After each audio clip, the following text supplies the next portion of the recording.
Everyone and welcome back to Habib's English Academy. In our today's class, we are going to learn something very important, that is English Grammar Course for Active Voice and Passive Voice Lecture 9. Lecture 9 में हम past continuous tense को change करना सीखेंगे active voice से passive voice में.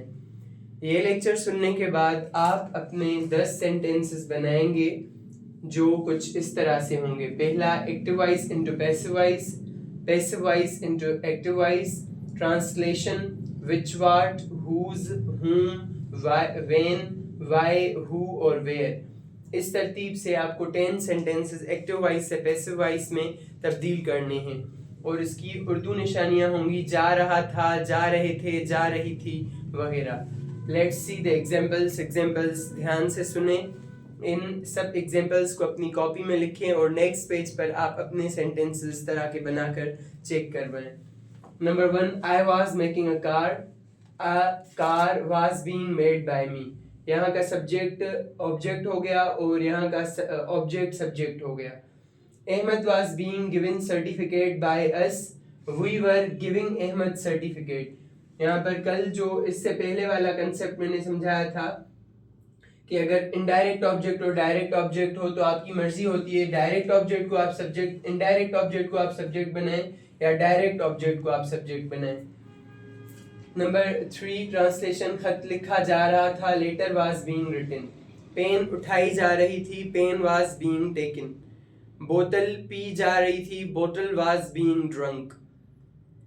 कौवा खाया जा रहा था, crow was being eaten.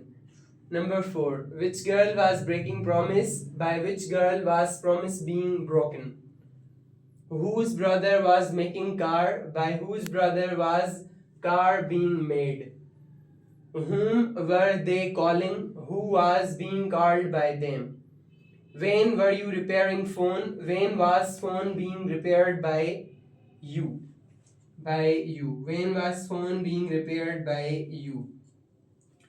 Why were they publishing cards, क्यों वो cards publish कर रहे थे. Why were they publishing cards, why were cards being published by them, क्यों cards उनसे publish किए जा रहे थे.